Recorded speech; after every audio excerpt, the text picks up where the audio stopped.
Нұргүл, Астана қаласының тұрғынымын, 3 баланың анасымын. Осы бизнесті жасап жатқаныма 2 жыл, компанияның исполнительный директорымын.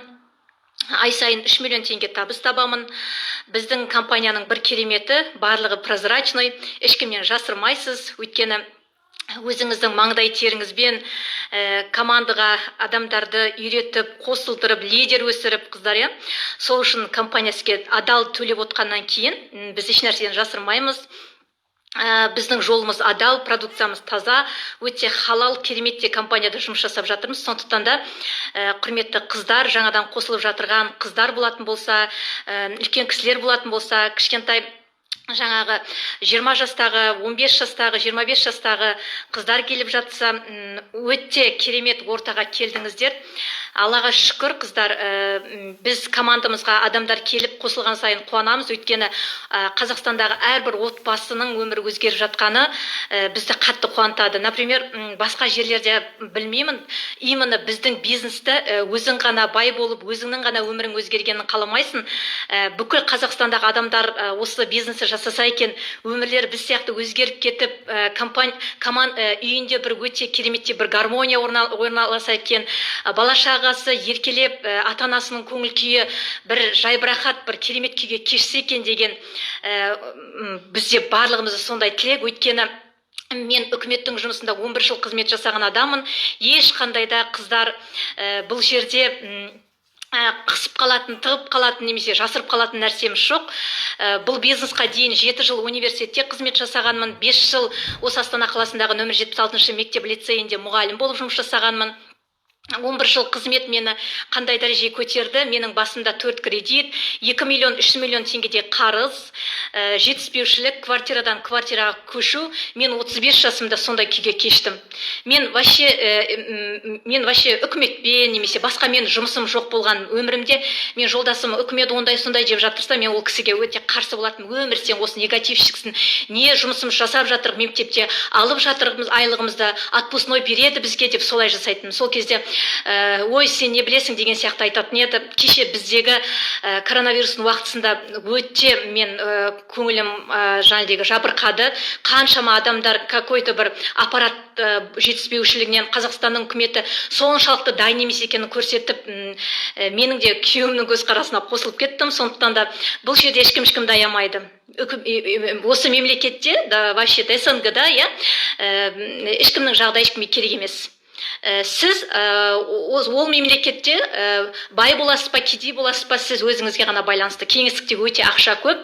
Мен көп адамдар сандалып қазір күйеулері, мысалы Америкаға жұмысқа жібергісі келеді, Кореяға жұмысқа келеді, айналайындар-ау, еш жаққа жұмысқа жібермей-ақ, міне сіздерге Европаның, Швецияның төріндегі компания 52 жыл Швецияда өмір сүріп жатқан өте гигант компанияға келіп қосылдыңыздар.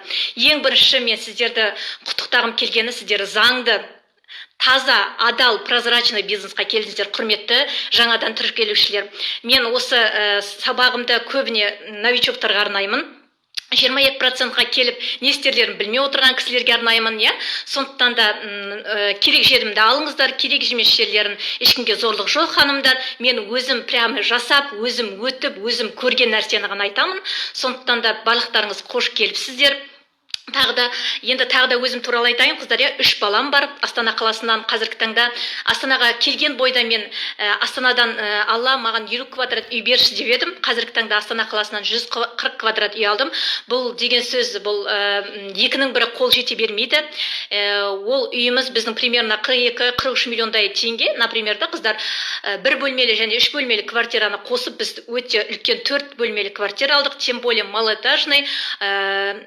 Ол элитный класстағы үйлер, білесіздер, квадратурасы да қымбат болады деген сияқты. Сондықтан да мен бұл жерде мақтанып жатқан жоқпын. Но мақтануға тұрарлық 2 жылдың ішінде еркектер 20 жыл жасайтын даже тірлікті жасадық. Аллаға шүкір. Сондықтан да осындай өте кереметтей осы сезімім сіздерге жұғысты болсын. Осы жерде менен алыңыздар. Мен сіздерге қазір, дәл осы қазір мен өзімнің энергиямды, өзімнің білімімді, білгенімді бөлісуге келдім. қыздар, сондықтан да жұғысты болсын демекпін. Компанияның есебінен тегін Toyota 70 міндік. Жолдасым қазіргі таңда қарсы болған. Любой еркек бұл бизнесқа келгенде қарсы болады. Дұрыс түсініңіздер. Менің сөзімді жолдастарыңызға прямой естіріп, мені жек көргіздірмеңіздер. Өйткені сіздің әйелге байланысты мені жек көргізіп көрсетсеңіздер, командада өздеріңіздің жолдастарыңызға мені жек көреді. Ал мені жақсы көріп көрсетсеңіздер, жақсы көреді. Но әркім өзінің совестіне, әркім өзінің жағдайына қарайды. Маған келіп кетер ешқандай пайдасы жоқ. Мен әйелдерге өзімнің білген ақылымды ғана бөлсемін. Жас емеспін, 20-25-тегі қыз емеспін, жасым 37-де. Сондықтан да осы жерде как губка болыңыздар, тек қана алыңыздар, қыздар, алыңыздар. Қазір Toyota 70-ді мініп жүргенімізге примерно уже 1 жыл, октябрьда 1 жыл болады. Алла қаласа 6 елге тегін саяхаттадық. Кеше апрель айында біз командамызбен бірге, Аллаға шүкір, Америкаға, Лос-Анджелес және Сан-Францискоға саяхаттап кетуші едік. Өзімнің спонсорым бар, компанияның лидерлері бар, дегенмен бізді осы коронавирустың кесірінен бара алмай қалдық. Ертең сентябрь командамен бірге, өте көп қызбен бірге мен турецкая ривьераға баруым керек еді. Ол деген сөз біздің Қазақстандағы Риксос деген сияқты. Оған тағы да коронавирустың кесірінен бара алмай отырмыз. Бірақ қыздар, осы карантин уақытысында өте көп нәрсені ұқтық. Я қыздар, онлайн жұмыстың өте керек екенін, өмірімізді өзгертуге өзіміздің ғана жаңалдегі ықпалымыз тиетін, отбасымыздың ұйытқысы біз екеніміздің тағы да бір дәлелдеп берген сияқты, я ханымдар. Сондықтан да қандай жағдай болмаса Алладан, сондықтан да қыздар, ең бірінші өте керемет ортадасыздар. Мен сіздерге кәдімгідей шын жүрегіммен айтайын, Алланың сүйген құлдары екенсіздер. Мен оны үнемі айтам, айтудан шаршамаймын. Өйткені біздерде новичоктар кіріп жатады. Қайда кірдім, қайдан келдім, не болып қалды, неменеге мыналар сөйлей береді, ой, неге мыналар мақтана береді деген сияқты түрлі ойлармен отыруы мүмкін. Сондықтан да дұрыс түсініңіздер. Бұл сондай керемет орта, бұл сондай мақтанатын орта, бұл сондай прям қыздар, шведская жизнь стиль дейді ғой. Мен бірінші басында спонсорым айтқан маған, шведская жизнь стиль бұл деген кезде, мен айтқам, шведская жизнь стиль деген емес, швециялық өмір салты деген сияқты менде ой қалыптасқан. Мен Швецияға барған кезде Ғайза ханымның айтқан сөзіне кішкене түсінгендей болдым. Швецияда жайбарақат өмір. Жастары 90-да емес, 100-де ма, білмеймін нешеде екен. Жолдастарымен құшақтасып, кафеде, ужындарын ішіп, гуляйттап, аласырып жатқан Қазақстандағыдай машина, аласырып жатқан Қазақстандағыдай адам жоқ. Сонда ғана мен түсіндім. Шведская жизнь стиль деп бір ұғып қойғанмын. Дәл қазір қыздар, қалай қарасаңыздар, олай қараңыздар. Алла күш қуат берсін. Алла деген жаңалдегі көзі туры болады, Алланың көзі тура болсын әрқашан, қыздар. Мен осы қазіргі таңда қыздар жұмысым тоқтатып жатқан жоқпын. Ой, мен пассивный доходтамын, астымнан бриллиант шықты, золоталар шықты, болды, мен ұйықтаймын деген емеспін. Пока что 40-қа дейін мен жақсылап жұмыс жасап аламын. Әлі 2 жылдай уақытым бар, 2 жылдай. Сосын жолдасыммен бірге тек саяхаттап жүремін. Қазіргі таңның өзінде менде шведская жизнь стиль. Шведская жизнь стиль дегенімізде таңертең тұрасың, спортпен заниматься етесің, дайын бізде көріп отырсыздар, күні компаниядан тегін сіздерге гимнастика жасатып жатыр. Компанияның тегін витаминдерін ішемін. Жолдасым да, өзім де баратын жеріме самолетпен ұшып барып келемін. Бұл только Европада деп ойлайтынбыз, қыздар. Вот Европаның өмірі бізде. Тамақты өзім жасағым келсе, өзім жасаймын, өзім жасағым келмесе, сырттан ішемін. Маған как удобно, қыздар, солай жасаймын. Жұмысымды қатты жасағым келіп жатса, қатты жасаймын. Демалғым келіп жатса, демаламын. Спаға барғым келсе, спаға барамын, қыздар. Сондықтан да қыздарда бұл жерде мен ғана емес, сіздер де жете аласыздар. Мен сіздерге көрсетіп жатырмын шведская жизнь стиль қалай болатынын. Бриллианттан бастап сіздердің өмірлерің өзгере бастайды уже. Сіздерде қарыз, кредит деген нәрсенің барлығы жоқ болады. Қалаған қалтаңызда үнемі ақша тұрады. Дегенмен қыздар, исполнительге ұмтылыңыздар. Менің қазіргі табысым ай сайынғы 3 миллион теңге. Мен бұнымен тоқтамаймын. Мақсатым президент, қыздар. Өйткені генералда армандамаған солдат емес демекші. Біздің алдымызда жарқын кәдімгідей стратегия тұр, план тұр. Сол планға қарай мен ұмтылып келіп жатқан жайым бар. Міне дегенше уже 20 минуттай уақытымыз өтіп кетті. Енді қыздар, компанияға келдіңіздер, прозрачно екенін көрдіңіздер. Мені көріп отырсыздар, спонсорларыңызды көріп жатырсыздар, вышестоящий Ғазиза ханымның қалай өмір сүріп жатқанын көріп жатырмыз. Енді қыздар, сіздерге план, жоспар керек. Вообще-то адам өмірге келген кезде бір миссиямен келеді ғой, бір мақсатпен келеді. Жайдан жай адам өмірге келмейді, жайдан жай ешкім адам өмірге келмейді. Алла бір миссиямен жібереді. Ұрпақ әкелу, оны тәрбиелеу, өсіру, ата-анасына қамқор болу деген сияқты, қыздар, осы жұмыстың да өзінің мақсаты болу керек. Егер сіздің алдыңызға қойылған нақты мақсат болатын болмаса, қыздар, сіз ешқандай да жетістікке жете алмайсыздар. Любой адам осы компанияға тіркелген кезде, енді мен өзімнен алайын, өзімді айтайын, золото боламын деп келген. Золото деген сөз қандай деген кезде, маған 21 күн сайын 100 мыңнан жоғары пассивный доход өсіп отырады, жылына 2 рет саяхат, 4,5 мың доллар премия деген кезде мен шалқамнан құлаған. Мәссаған қақтың ақшасы қақтың батпан құйрығы деп, қыздар. Сол сияқты, қыздар, бұл жерде келген кезде ең бірінші золотой директордан бастап мақсат қойыңыздар. Қазір, қыздар, Алла қаласа жаңадан тіркеліп жатқандарыңыз болса, бүгін тіркеліп, не болды, қайда кірдім, каталог жабылды деп жатыр, что такое деп беларыңыз ашып жатса, бізде қазір 11-ші каталог жабылды, 12-ші каталог Алла қаласа ертең сағат 12:00-де ашылатын болады. Біз әрбір каталог жабылған сайын, әрбір каталог ашылған сайын өте қатты қуанамыз, өйткені командамызда жаңадан званиялар ашылып жатады, жаңадан қанымдар қосылып жатады, и біз солармен бірге барынша жұмыс жасауға жаңа күшпен, жаңа рухпен, қыздар, жұмысқа кірісеміз. Мен өз жұмысымды өте жақсы көремін. Сондықтан да, қыздар, давайте біз отнеге барған кезде, қыздар, сіз табысты болу үшін Алланы ұмытпаңыздар. Мен сіздерге айтатыным, барлығы Алладан, қыздар. Егер сіз Алланы есіңізге алатын болсаңыз, Алла сізді 10 есе, 1000 есе есіне алатын болады. Сондықтан да Аллаға тәуекел жасап бизнесті бастағаннан кейін мақсат құрумен бастаңыздар. Мақсатты қалай құрасыздар, қыздар? Например, былай ғой, сіздер компанияға келдіңіздер, енді осы жерде сіздер өзгеріп бастауларыңыз керек. Сен өзгермейінше мен өзгертпеймін дейді Алла. Менің сөзім емес, қыздар, бұл пайғамбарымыздың, Алладан алған сөз. Яғни сіз өзіңіз өзгермейінше мен осы жерде успешный боламын, мен өмірімді өзгертемін, мен золотой директор боламын, немесе мен бриллиант боламын деп мақсат қойдыңыздар ма, қыздар? Алланың алдында тәуекел етіп бастадыңыздар ма? Все, артқа қарайтын, жалтақтайтын, біреулерге жаңадегі сөзіне тоқтап қалатын жағдай емес. Өйткені сіздер маған полный кәдімгідей сене беріңіздер. Спонсорларыңыз айтып үлгерді ма, үлгермеді ма білмеймін, прозрачный, таза, адал, халал Алланың алдында бір кереметтей бизнесқа кірдіңіздер. Енді, қыздар, планды не істейміз? Сіздер новый каталог басталды, новый каталог басталды. Бір каталогқа міндетті түрде жоспар құрып алыңыздар. Мына жоспар құрып алу деген сөз, қыздар, мен қазір сіздерге мына жерге түсіндіріп жіберейін, міндетті түрде. Міне қазір Алла қаласа 12-ші каталог басталады. 12-ші каталог деп осындай жоспар құрыңыздар. Сіз өзіңіз құрдыңыз ба дейтін болсаңыздар, міне мен кереметтей етіп құрып алғанмын. Алла қаласа міне 12-ші каталогтан бастап, менің осы планым бойынша мен жұмыс жасайтын боламын. Енді менің уровенім басқа. Сіз енді тіркелуші болатын болсаңыз, міндетті түрде үйден осындай сызып алыңыздар. Егер сіздің нақты осындай таблицаңыз болатын болса, қыздар, сіздер міндетті түрде жетістікке жетесіздер. Ал нақты таблицаңыз болмайтын болса, сіз не істеп не қойғаныңызды білмей, ең соңында не жаман, Арифлейм жаман, кім жаман, спонсорым жаман деп кері қайтуларыңыз мүмкін. Сондықтан да міндетті түрде 1 минут, қыздар, 1 минут.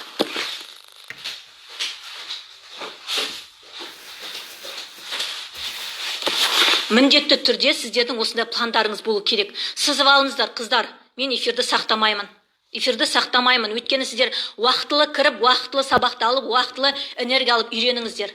Ал мен сабақты сақтамаймын. Міне 12-ші каталог. 12-ші каталог. Мына жерден былайсыңыздар. 12-ші каталогта неше күн бар бізде? Неше күн бар? 21 күн бар, қыздар. 21 күнге осылай план құрамыз. Мен бұны ауадан айтып жатқан жоқпын. Бұны мен өзім жасаған болған соң, сіздерге айтып отырмын. Таблицаларыңыз түрлі түсті лаж болса, мынандай маркерлермен жасалынған кереметте болу қажет. Енді өздеріңіз көрген кезде приятный болу үшін, қыздар. Жоспарсыз қимыл жоқ. Міне қараңыздар менің жоспарым. Міне менің мына жоспарым бір каталогтық жоспарым ба? Ал мына жоспарым, қыздар, мына жоспарым менің міне бірінші каталогқа дейін. Міне мысалы бүгін біз уже отчетымызды бердік. 11-ші каталог. Міне бриллиант бар. Сафирым стады. 3-ші группамда бар золотом. 4-ші группамда бар, 5-те жоқ, 6-да бар, 7-де жоқ, 8-де жоқ, 9. Міне қыздар, мен сафировый исполнитель, сафировый деп алла бұйыртсын енді, золотой исполнителімді қорғадым. 1 золото, 2 золото, 3 золото, 4 золото, 5 золото, 6 золото. Осы жолы мен 6 рет қорғадым. Енді мына 2 рет қорғап, мен алла жазса осы жолым золотой исполнитель дейді жабамын. Көрдіңіздер ма, менде қалай жоспар? И сіздерде де осылай жоспар болу керек. Міне, біз жолдасымыз екеуміз осылай жазып отырамыз. Дұрыс көрінудің қажеті жоқ, ол менің жоспарым жай ғана қыздар. Міне мынау көріну керек сіздерге. Ол жоспар сіздерге қатысы жоқ. Міне қыздар, міндетті түрде сіздерде осы жоспар болу керек. Міне бір күндік жоспарыңыз, міне бірінші күні. Мына жерде сіз алла жазса жоқ дегенде күніге 50 адамға информация беру. Я қыздар, 50 адамға информация беру. Жоқ дегенде қыздар 5 адамға чат на троих өту.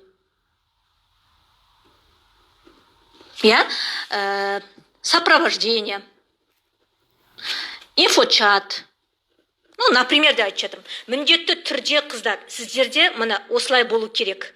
Міне, мысалы сіздерде, мынау 21 күнге дейін сіз жасап қойдыңыздар, и кешке жақын сіздер өздеріңіз ақша өтіп беріңіздер. Мен 50 адамға инфо бердім ба? 50 адамға. Мейлі сіз таргетте отырыңыз, жаңадан тіркелушілер өздеріңіздің теплый қыздар, көп адам. Табам деген адамға 1000 адам бар, жоқ деген адамға вообще 0 адам жоқ. Міне, плюс қойыңыз. Инфочат мысалы 10 адамға беріп қалдыңыз. Нараға мысалы бүгін минус бола салсын. Например, қыздар, 5 адамға чат на троих өттіңіз ба? Адамдарға түсіндірдіңіз ба? Плюс. Но на жерде минус. Басында сіздерде минус көп болуы мүмкін, қыздар. Бірақ дегенмен қыздар, сіздер 4-ші күні, 5-ші күні, 6-ші күні, 7-ші күндері байқайсыздар. Уже сіздерде плюс басталады. Егер сіз Аллаға тәуекел етіп, шынымен де бизнес бастаған болсаңыздар. Міндетті түрде қыздар, мен үшін емес, мен өзімнің қыздар, мен керегімді жасап алғанмын. Қыздар, мені тыңдасаңыздар, осы жасайтын болсаңыздар, сіздерде нәтиже шығады. Ал сіздер ойланыңыздар. Қыздар, Алла тағала деймін да, енді өзіме қаратайшы. Алла деймін да, о дүниеге барғаннан кейін де сіз қалай өмір сүрдіңіз? Сіз не істедіңіз деп сұрайды. Сол кезде қоя алатын 5 сұрақтың бірі, өміріңізді қалай өткіздіңіз? Өсек айтып өткіздім, өтірік айтып өткіздім, телевизор көрдім, күйеуімді қызғандым деп есеп бересіздер ма? Жоқ, мен успешный адам болдым, адамдарға көмектестім, айлыққа шығуға, жақсы табыс таптым, жолдасыма қамқор болдым, жолдасыма көмектестім, бала-шағама, ата-анама қамқор болдым деп есеп берген дұрыс па? Выбор за вами. 24 сағат сізге де берілген, 24 сағат маған да берілген. Сіздер көп адамдар, қыздар, мен қазір сіздерге өте жақсы нәрселер айтам. Эфир кішкене созылуы да мүмкін, бірақ мен бүгін осы айтам деген нәрсенің бәрін айтуым керек. Мен осыны жинақтап, қыздар, сіздер үшін 2 күн дайындалдым. Өйткені на совесть дейді ғой, бірнесе каталогына 1 рет шыққаннан кейін адамдар эфирға 1 зат аламын деп келгеннен кейін 1 зат алса екен деп мен дайындалдым. Сондықтан да өтініш, мұна міндетті түрде сіздіңіздер. Сіздер түгілі қыздар, мұна менің әр каталогқа жағана көрсеттім, міне сіздерде де болу керек. 1 каталогқа жоспарым, мұна ұзақ мерзімге жоспарым, мұна каталогтардың саны. Көрдіңіздер ма? Міне мен бүгін сразу мен өзіміздің жеткен жетістігіміз жазып қойдық. Көріп жатсыздар ма? Ертең 12 кетеді, одан кейін 13-те қорғаймын деген сияқты қыздар. Сондықтан да мына мен ең соңында не істеймін? Мен президентке келе жатырмын, и Мерседеске келе жатырмын. Қандай доллар премияларым? 36 000 доллар премия, 42 000 доллар премия, 100 000 доллар премия, қыздар. Соның барлығы қанша мынау? Анау кім сияқты болып тұрмыз ғой? Тука ұқсап, тілім келмей қалды деп. Соны айтпақшы, анау нелерге тілімге не қылмай қалдым, сандар танымай қалдым. Көрдіңіздер ма, қыздар? Міндетті түрде сіздерде план болу керек. Ол плансыз қыздар ешқандай да жоқ. Сосын қыздар, міндетті түрде тағы да сіздерге көрсетіп жіберейін. Қыздар, міне Таиландқа неше каталог қалды? 12, 13, 14, міне сіздер жаңадан бастадыңыздар. Қыздар, 12-ші каталог сіздің уровеніңіз жоқ дегенде 12% болу керек. Қыздар, үлгермей қаласыздар. айналайын жандарым күндерім бізбен бірге Таиландта 5 күн, ол деген исполнитель уровендегі мықты конференцияға бару үшін 12-ші каталог жоқ, 12% болуларыңыз қажет. 13-ші каталог 18% болуларыңыз керек. 14-ші каталог қыздар с отрывом 22% болуларыңыз қажет. Егер сіздер кешіксеңіздер кешіп қалуларыңыз мүмкін. Даже қыздар осы тіркеліп жатырсыздар ғой, 12-ші каталог 15-ке күш салып көріңіздер. Жарай ма қыздар? Сондықтан да бұл Таиландқа қалған адам қыздар өте қатты өкінетін болады.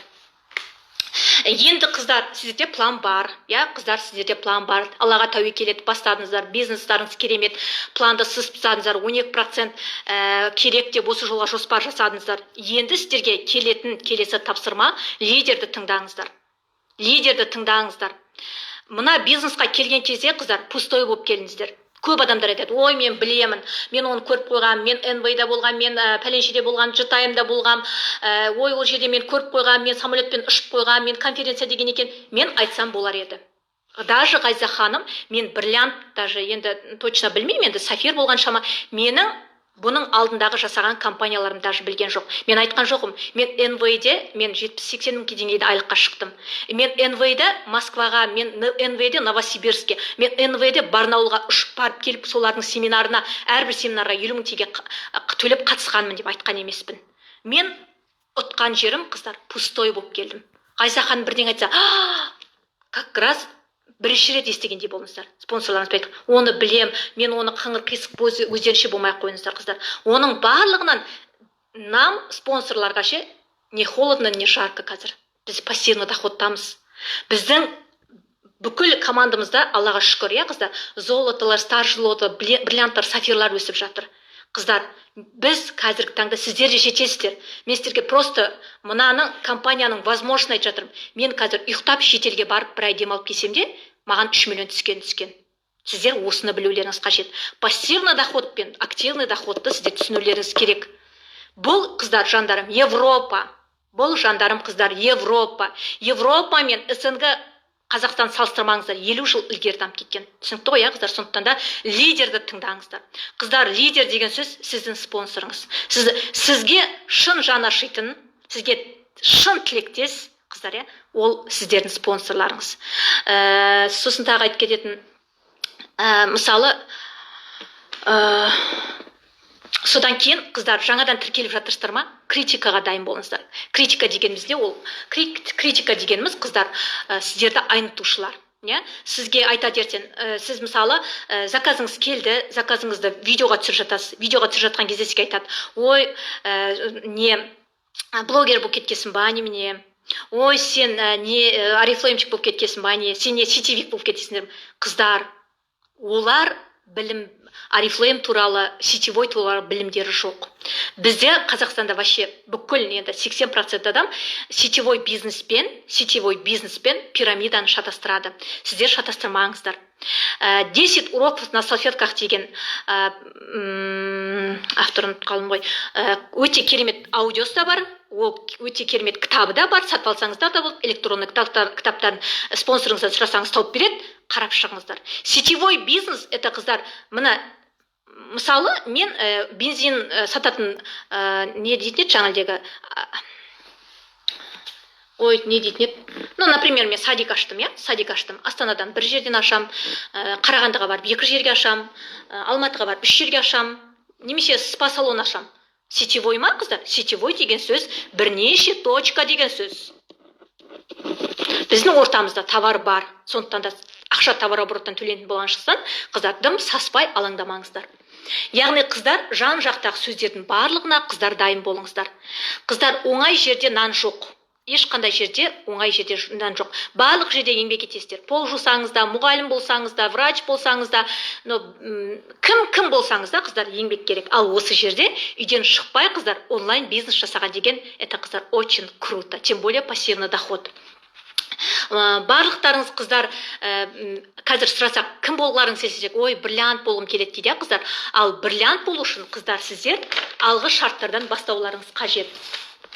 Яғни қыздар, тағы да мен сіздерге айтып кетейін, осы барлығымыз ақшаға келдік, осы жерге келген кезде, мысалы, көп табыс тапқыларымыз келеді, көп және биік уровеньдерді бағындырғымыз келеді, премиялар алғымыз келеді.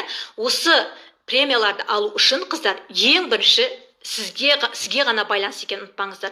Еңбек керек, барлық жерде еңбек. Егер сіздер еңбек ететін болсаңыздар, егер сіздердің әрекеттеріңіз болатын болса ғана, сіздер қыздар, мен сіздерге кешегі сабақта айтқанмын қыздар, міндетті түрде әрекет болу керек. Әрекет болмай, әшейін сылбырауыз сіздің мынау сызып қойған планыңыз қыздар бір тиын. Көп адамдар мақсат құруды біледі, қыздар, мақсатты жазу керек екенін біледі. Вот соның айналасының ағаласында жүреді. Кейінгі үшінші, төртінші, қазір мен сізге соны поэтапын айтып берем, оларға жақында жасамайды, сондықтан да олардың бизнестері жүрмейді. Егер сіздер бай болғыларыңыз келсе, бриллиант болғыларыңыз келсе, миллионер болғыларыңыз келсе, рухани байлықта керек. Рухани бай адам ғана қыздар, бұл бизнес Алладан болған соң, вообще-то бұл дүниені Алла жаратқаннан кейін, егер сіз Аллаға жақын болатын болсаңыз, сіздің жолыңыз оңайлайды. Қашан таң атып жатыр ма, күн батып жатыр ма, тамақ істеп жатырсыз ба, жұмысқа бір жей кетіп бара жатсыз ба, үнемі қыздар, Алла саған тәуекел, Алла мені кешір, Алла саған тәуекел, Алла маған кешір, мені кешір, Алла кешір деп үнемі Алладан кешіру сұрауды тоқтатпаңыздар. Егер сіздер рухани бай болатын болсаңыздар, сіздерге Алла үйіп төгіліп байды береді. Көп адамдар айтады, осы бай адамдарды қараймыз біздер. Ол адамдардың дым бір Алланың айтып жатқаны, немесе бір намаз оқып отқанын білмей көрмейміз. Неге сіз сол айтып жатырсыз деген сияқты сұрақтар болуы мүмкін. Қыздар, менің оқығаным бойынша, қыздар, Аллаға біреуді бай қылу, бұл әшейін, мысалы, вообще әшейін су ішкен сияқты оған, например. Суды әшейін іше салдым ғой, сол сияқты. Оларға, Аллаға адамдарды бай қылу өте оңай. Сіздер ойламаңыздар, мына жерге жайдан жай келдім деп, бұл қыздар Алладан. Егер бай адамдарды қарасаңыздар, егер олар мысалы намаз оқып жатқанын көрген жоқпын, немесе бір Алланы айтып жатқанын көрген жоқпын дейтін болсаңыздар, бұл Алла оған беріп тұр. Өйткені мен жаңа айттым, Алла бұл өмірде дейді, бұл өмірде бір жақсылығы болуы мүмкін ол адамның, немесе ол көп адамдарға жақсылық жасауы мүмкін. Мен енді көп адамдарға жақсылық жасауы мүмкін дегенге тоқталғым келіп отыр. Өйткені біз өзіміз ғана бай болып қоймаймыз, өзіміздің білгенімізді, өзіміз сияқты елдер болса екен, мен сияқты өмір өзгерсе екен деген сияқты арманымыз бар. Сондықтан да бізге Алла беріп жатыр деп айтқым келіп отыр. Сондықтан да үнемі Аллаға жақын болыңыздар. Пустой болып келуді айттым, қыздар. Енді қыздар, осы бриллиант болуға енді 5 қадам деп қойыппын, жетістіктің 5 қадамы. Мен сіздерге қазір былай сұрақ қойсам, енді бұны мен бриллианттарға, немесе сафирларға, тағы басқаларға ешкімге ақылым, үлкендерге өзіме ақыл айтып жатқан жоқпын. Мен сіңілеріме, артымыздан еріп келе жатқан, жаңадан тіркелушілерге айтып жатқан ақылым, қыздар. Жаңа кім қалай қабылдаса, олай қабылдасын. Қазір мен любой адамға жақындасаң, маған ақша керек дейді. Маған ақша керек дейді. Сосын мен сұраймын одан, қанша ақша керек деп. Ол ойланады, маған қанша ақша керек, маған так миллион керек дейді. Бір 5 минуттен кейін айтады, маған так жоқ 1 миллион, 1 миллион керек па саған, 1 миллион бақпа десем, жоқ, маған 5 миллион ақша керек дейді. Сосын айтам, 5 миллион ақша керек па саған десем, жоқ, маған 10 миллион ақша керек дейді. Қыздар, мен өте көп адамдар кездестірдім. Сіздерде нақты сума керек. Сізге нақты сума керек. Сіздің Алланың алдында былайша вселенныйға кәдімгідей арманыңыз, тілегіңіз болу керек қой. Міндетті түрде қыздар армандар картасы болу керек. Армандар картасы өте кереметтей өзінің жаңалдегі 9 сфераға бөліп, кәдімгідей кереметтей етіп жасауларыңыз керек. Армандар картасы YouTube-қа сызсаңыздар талай шығады. Құралай ханымның магазиніне заказ берсеңіздер 5 күнде үйіңізде болады. Міндетті түрде армандар картасын жасаңыздар. И сіздер 2021 жылдың сметасын құрыңыздар. Немесе 2020 жылдың сметасын құрыңыздар. Қыздар, қыздар, міндетті түрде қыздар, міндетті түрде сіздердің қазір миларыңыздың бәрі как любой адамның миы, мысалы 100% адамның миы негативке зарядталған. Мысалы, қыздар, былай түсіндірейін сіздерге. Мысалы, соткаңызды, соткаңызды беззвучныйға қойып қойыңыздар, беззвучныйға қойып қойыңыздар, сөйтіңіздер дағы беззвучныйға қойып қойыңыздар, оны ұмытып кетіңіздер. Күйеуіңізді күтіп отырыңыз. Сағат 1-де келем деген күйеуіңіз жоқ, келмейді. 1-де келмеді. Сіз не істейсіз? Бірден жаман ойлайсыз. Ол қазір достармен бір жерде ішіп отыр. Ол қазір рыбалкаға кетті. Қазір ол может жолда бір нәрсе болып қалды ма екен. Білейін, жолда бір нәрсе болып қалмаса, міндетті түрде, қыздар, біздің миымыз соған зарядталған. Енді қыздар, соны мен мынандай сабақты көрген жоқпын. Миды өзгерту дегенді, миды мысалы өмірді өзгерту деген сабақтар бар, ал миды негативқа өзгерту деген сабақ жоқ. Өйткені біздің миымыз и так-то негативный, қыздар. Сол негативный миымызды сотканы зарядчикқа қойған сияқты, сіздердің де миларымызды зарядчикке қою керек. Зарядчикке қою деген сөз білім алу керек, дұға оқу керек, жұмыс жасау керек, ақша табу керек, қыздар. Сондықтан да біз үнемі негатив ойлап отырамыз. Сондықтан да позитив ойлау үшін ізденуіміз керек, ақша табуымыз керек, ата-анамызға көмектесу керек, рухани бай болуымыз керек, қыздар. Сондықтан да мен өте үлкен сіздерге айтам, міндетті түрде ақшаларыңыздың суммасы болу керек. Мен қазір сіздерге өзімнің сметамды көрсетемін. Пока что тұра тұрыңыздар. Енді қыздар, қанша керек екенін біліп алыңыздар. Например, маған 200 миллион теңге керек. 2021 жылға 200 миллион теңге керек. Но енді сіздерге мен аппетиттеріңіз қандай екенін мен білмеймін. Нақты керек. Маған 200 миллион теңге керек. Қыздар, и срогы болу керек. Мен сроктарын бәрін қазір көрсетемін. Мысалы, майда керек, апрельде керек, июнда керек, декабрь. Мен білмеймін сіздерге қандай уақыт керек. Мен өзімдікін қазір сіздерге көрсетемін.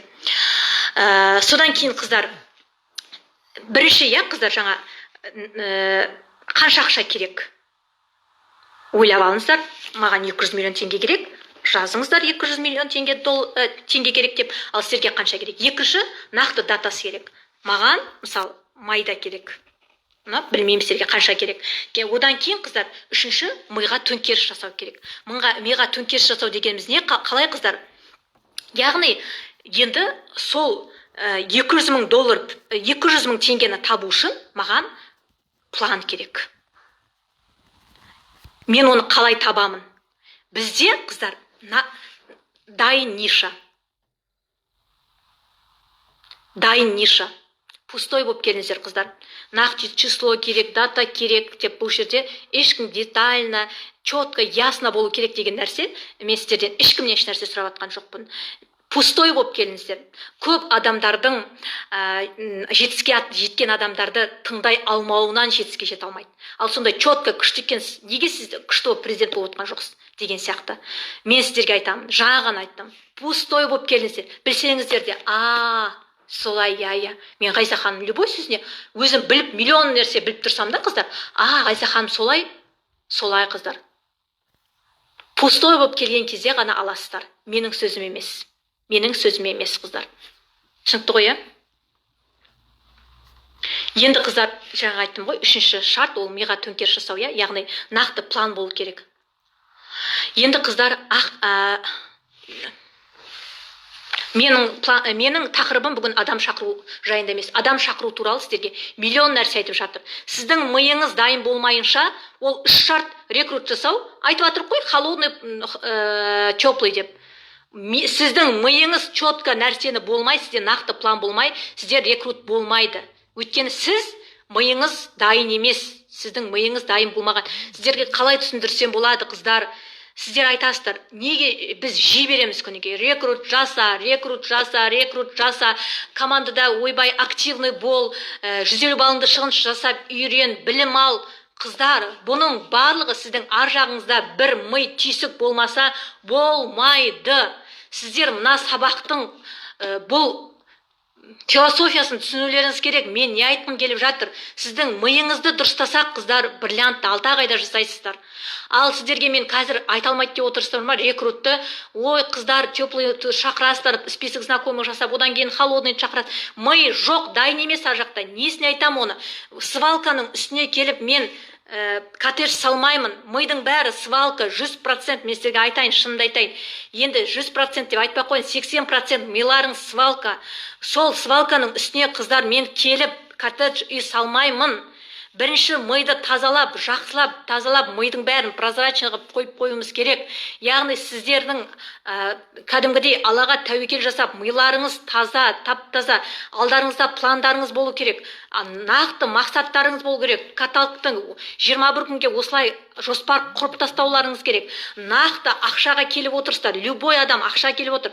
Нақты сумма керек. Миллион теңге керек па, 5 миллион теңге керек па?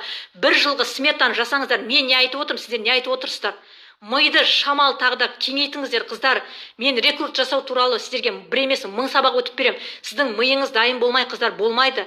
Мен коттедж салу үшін ана жерді тегістеймін бірінші. Миды тазалайым деген сөз. Содан кейін ана жердің бәрін тегістеп болғаннан кейін ол жерге не құрамын? Қалай айтсам болады? Үйдің фундаментін құямын. Содан кейін барып үйді кірпішпен саламын. Сол сияқты бұл жерде де қыздар қалай түсінесіз, түсінбейсіздер. Бұл жерде сіздің миыңыз дайын болу керек рекрут жасау үшін. Рекрут жасау үшін ми таза болмай, сіздерде ешнәрсе болмайды. Миллион жерде мен рекрутты айтқанмен. Көріп отырсыздар ма, қыздар? План құру керек, план нақты болу керек. Миға төңкеріс деп отырғанымыз, қыздар, миға төңкеріс деп отырғанымыз. План жасайсыздар. Мысалы, міне, план жасаған кезде, например,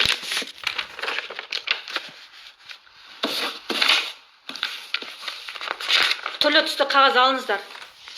Түрлі түсті қағаз алыңыздар. Мен өзімнің планымды енді әшейін жанама көрсетем. Мен планымды көрсетуге сіздерге шартым емес. Например, мынау менің арманым. Мынау менің коттеджімнің бірінші этажы, мынау менің коттеджімнің екінші этажы. Мен 140 квадрат үйімді айтып жатқан жоқпын. Мен 2021 басқа план бұл. Көріп отырсыздар ма? Міне, маған қанша мың доллар ақша керек? 200 мың теңге ақша керек. Осыны сіздер мынандай үлкен плакатқа жазыңыздар. Міне, мен 200 мың долларды, 200 мың миллионды теңгені қақтан аламын. Міне, коттеджімнің өзі 120 миллион теңге тұрады. Ремонттың өзі 40 миллион теңге тұрады. Ата-анамның үйін салу үшін 15 миллион керек. Әке-шешемнің үйін салу үшін 15 миллион керек. Әкеме машина беру үшін 4 миллион керек. Атама машина беру үшін 4 миллион керек. Машинамды ауыстырамын. Қыздар, бұны жасау үшін мен сафировый болуым керек. Сафировый исполнитель болуым керек, президент ашуым керек, старший президент болуым керек. Сол кезде менде, қыздар, мына ақша смета шығады. Сіздер де міне, менің айына 5 миллион теңге табуым керек январдан бастап. Айына, январь, февраль. Сол кезде менде майда мына сума шығады. Түсініп жатырсыздар ма? Түсініп жатырсыздар ма? Сіздерден, қыздар, ақша керек, қанша ақша керек екен білмейсіздер. Ақша керек дей бересіздер. Қазір мен осыны айтып жатырмын, қыздар.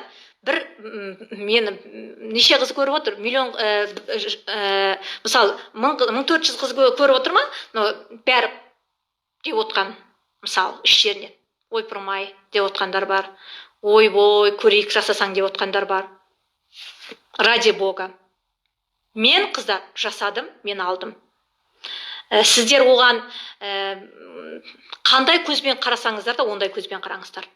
Ақыл есі дұрыс емес дейтін болсаңыздар, ақыл есім дұрыс, арқасы бар дейтін болсаңыздар, ешқандай арқам жоқ. Мен рухы биік, саналы, білімді адамдармен жұмыс жасағым келеді. Мен қоршаған ортамның барлығы солай болады.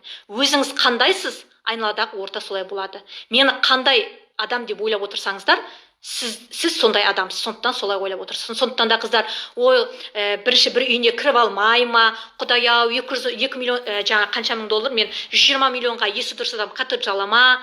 Қыздар, ондай сөз айтпай қайта, осы сметаны мен көрсетіп тұрған кезде жасап алыңыздар. Түсініп жатырсыздар ма? Нақты цифра жазыңыздар. Барлықтарыңыз ақша керек, бірақ қанша керек екенін білмейсіздер. Прям жазыңыздар. Мысалы, бірақ енді өзіңіз көрпеңізге қарай көсілдейді ғой.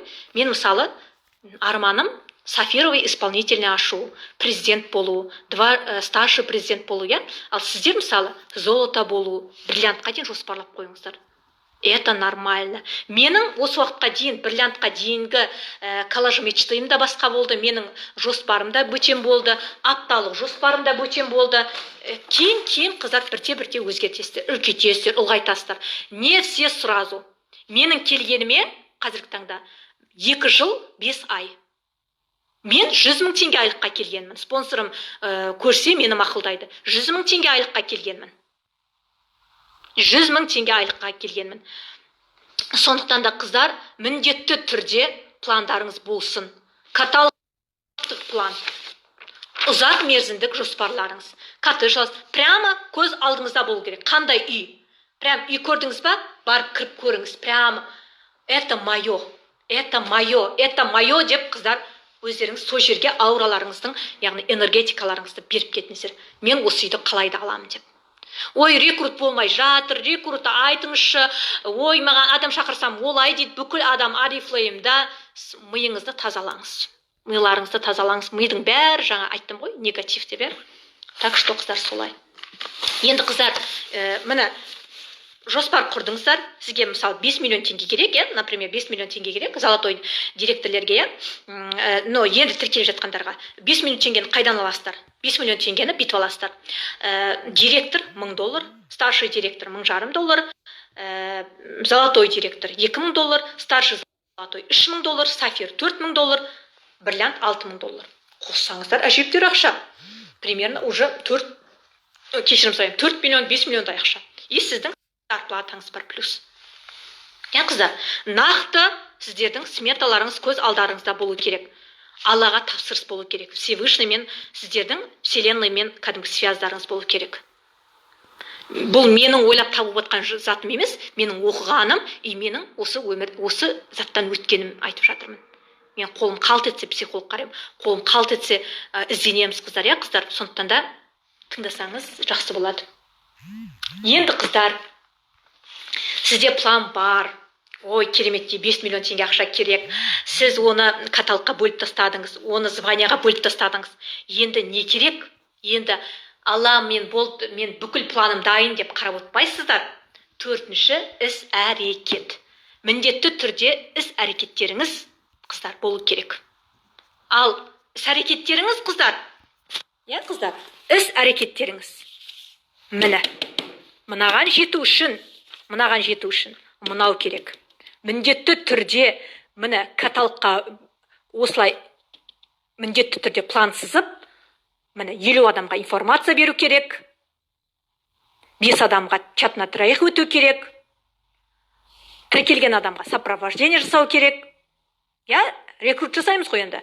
Инфо чат өту керек, ұйықтамау керек, командаға мотивация беру керек, нареге.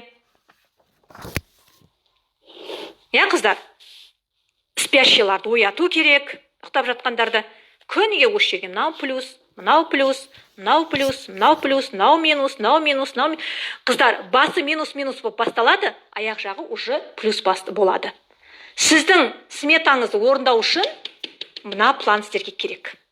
Түсініп отырсыздар ма? Мына план болмайынша таста жоқ, әуре болмаңыздар, таста жоқ. Қалай түсінсеңіздер, олай түсініңіздер, жақтырсаңыздар, жақтырыңыздар, жақтырмасаңыздар, өздеріңіз біліңіздер. Өліп тіліп, терлеп, тепшіп, мен білгенімді бөлісіп жатырмын. Менен алатындарыңыз осы.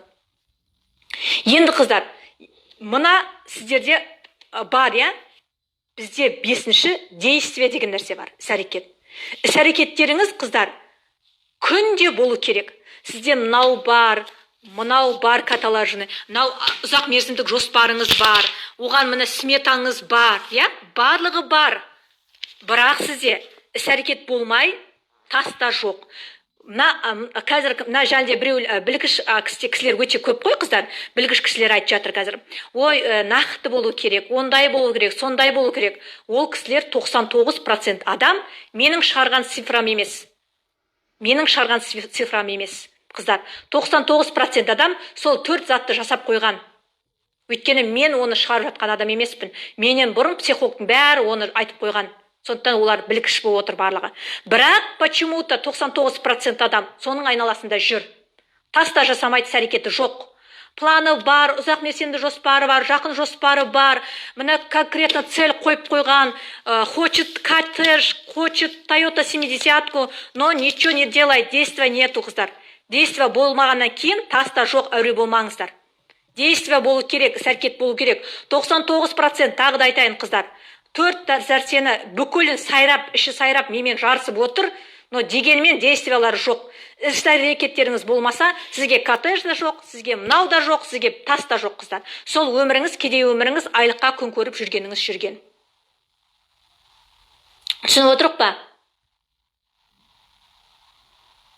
Жоқ дегенде, мынаның барлығын жасап тастамасаңызда, күніге осының ішінде екі-үшеуіне жасап отыруыңыз керек. Ну, хотя бы 50 адамға информация беру керек.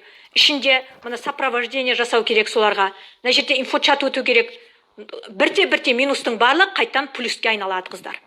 Түсініп отырсыздар ма? Өзіңіздің мақсатыңызға күніге 3 әрекет жасау керек.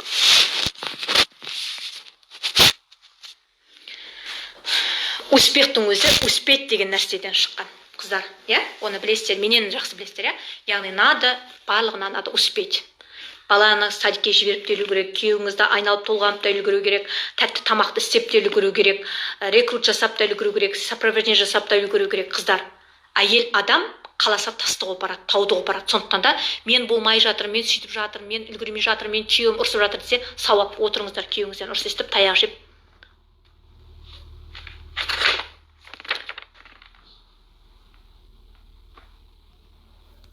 Так, тағы не айтпадым мен?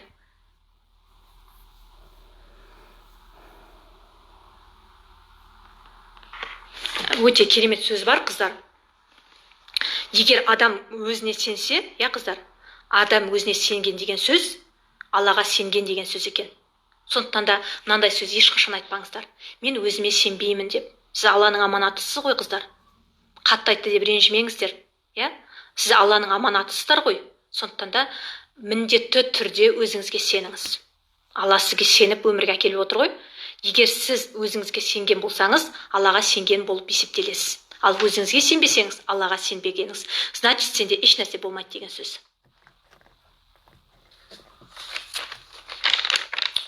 Тағы не айтқым келді? Жап-жас қоғам айтатын нәрселерді.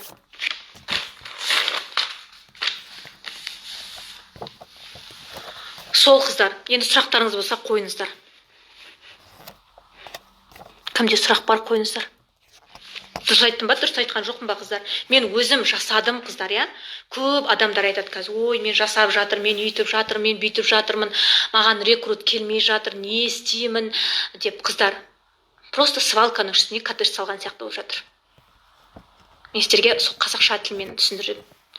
Егер сізде действие болатын болса, ондай нәрсе болмас еді.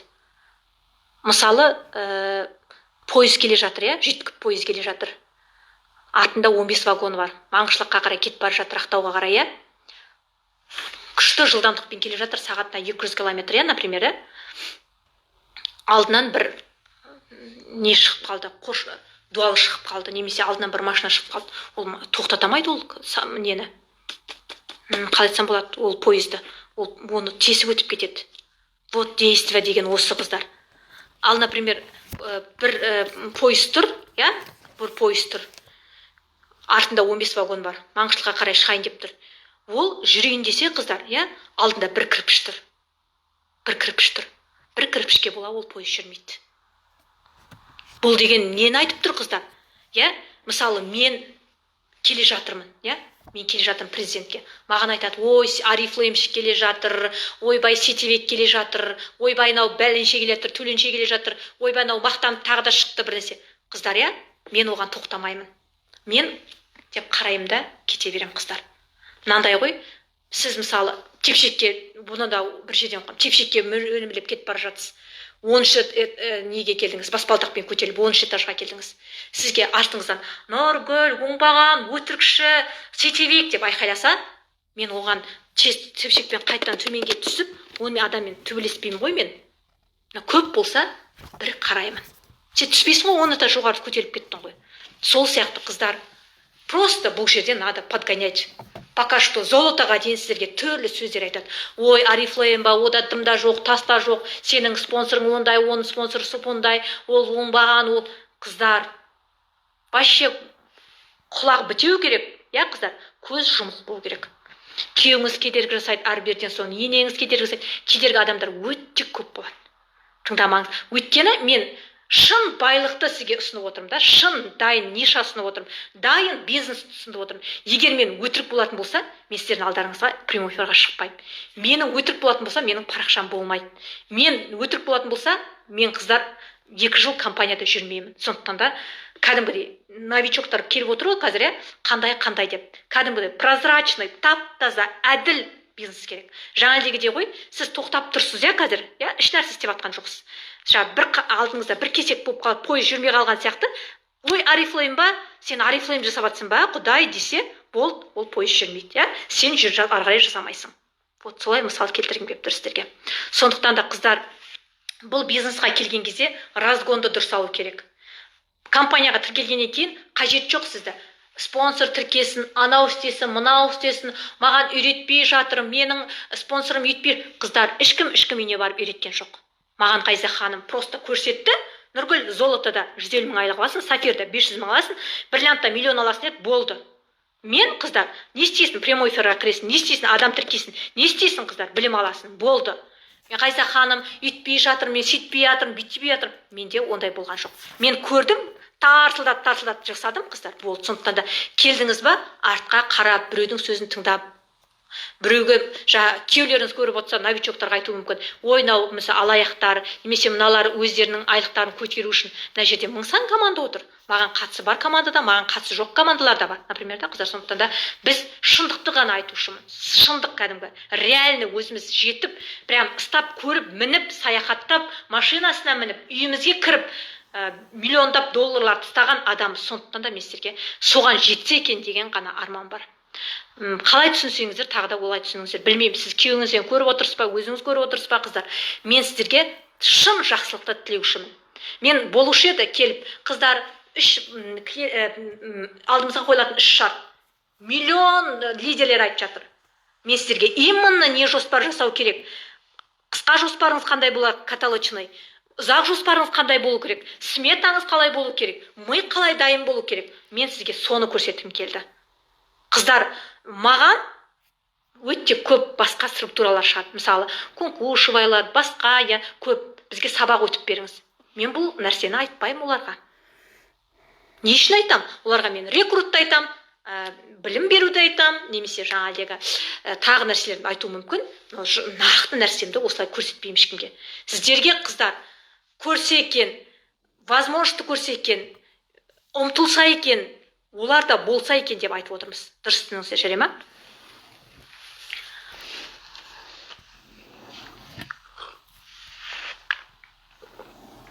Рахмет, қыздар. Рахмет, дұрыс түсінгендеріңіз енді ұтады, дұрыс түсінбегендер ұтылады. Өйткені жайдан жай біз компанияның исполнителі болып отқан жоқпыз. Сол жолдан өттік, сол затты жасадық. Поэтачно золотой директор болдым, старший золотой болдым, бриллиант болдық, мысалы, старший, дважды, оның барлық қыздар еңбек. Мен осылай істеп отырып мен шықтым, қыздар.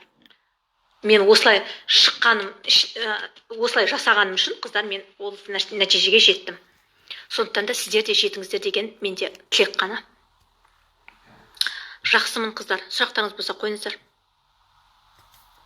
Кімде сұрақ бар, қойсаңыздар болады. Енді рекрут дегеніміз не деген сұрақ болмасын. Бір эфирді күшті уақытымен бітірген уақытым болды. Тез айттым, чтобы сіздерді уақыт не притык болып қалмасыншы деп. Қыздар, мен өткенде бай болу үшін, бриллиант болу үшін шарттарды айтқанмын, ол естеріңіздер, Аллаға тәуекел етіп бастау, Аллаға постоянно истихфар айту, ұмытпаңыздар. Міндетті түрде үнемі, қыздар, осыны қайталап істеп отырыңыздар. Еңбек ету, яғни рекрут жасау, каталогқа план құрып тастау, міндетті түрде садақа беріп жүру. Бұл қыздар, сіздердің миыңызбен, ақылыңызбен жасалатын бизнес қой. Айқай-шумен жасалатын бизнес емес, ақыл ақылдылықпен жеңетін бизнес. Міндетті түрде садақа берген кезде өкінбеу, туыстық қарым-қатынасты үзбеу, осы параметрлерді, яғни постоянно жасаған уақыт жасағандарың үшін Алла сіздерге береді. Бай болғыларыңыз келсе, бриллиант болғыларыңыз келсе, қыздар, міндетті түрде Алламен связной болыңыздар. Түсінікті ғой, иә? Менде де сразу болған жоқ, қыздар. Компанияға тіркелгеннен кейін мен 8 айдың ішінде золото болдым. Бірінші группаны білесіздер, спонсормен бірге жасалынады, бірақ бізге Ғайза ханым басынан балықты аулауды үйретті, адамдарды беріп, информация беріңдер деп бөліп беретін. Осылайша біз 3-4 каталықтың ішінде 22%-ке шықтық. 18% болған кезінде мен екінші ветка аштым. Екінші веткамен мен өте көп отырдым. Енді көп отырған кезде, қыздар, 3-ші каталог тіркелдім. 13-ші каталогта золото аштым. 13-ші каталогта золото аштым. Зато, қыздар, мен плотно үйрендім. Мен рекрут жасауды үйрендім, сопровождение жасауды үйрендім, білім беруді үйрендім. Көрдім, көзім ашылды, қыздар. Сөйттім дағыны ар жағында 13, 14, 15-ші каталогта сафир аштым, бірден 2 звание. 17-ші каталогта мен бриллиант аштым, қыздар. 8 айдың ішінде бриллиант ашып едім, 8 айдың ішінде золото ашып едім, ар жағында 4 айдың ішінде бриллиант аштым. Ешқашан компанияға келіп, қыңыр қисық сөйлеп, біресе жасаймын, біресе жасамаймын деп кеткен емеспін. Келдім, осознанно келдім, Ғайза ханымға сендім, қарадым, тексердім, жасаймын деп шешім қабылдандым, Аллаға аманат еттім, болды, жасадым, мақсат құрдым, план жасадым, тарс, қыздар, жасап шықтым. Адам деген өзіне беру керек уәдені. Аллаға тәуекел жасағаннан кейін, Алла сенің тәуекел, Алла мен саған тәуекел еттім дегеннен кейін Алла сізді жайдан жай қалдырмайды. Қыздар, 24 секунд қалды. Барлықтарыңызды бүгінгі тағы да каталогты жапқандарыңызды мен құттықтаймын. 12-ші каталогта өте үлкен жетістіктерге жетіңіздер, планды жасаңыздар. Барлықтарыңызды құрметтеймін. Таиландта кездескенше сау болыңыздар.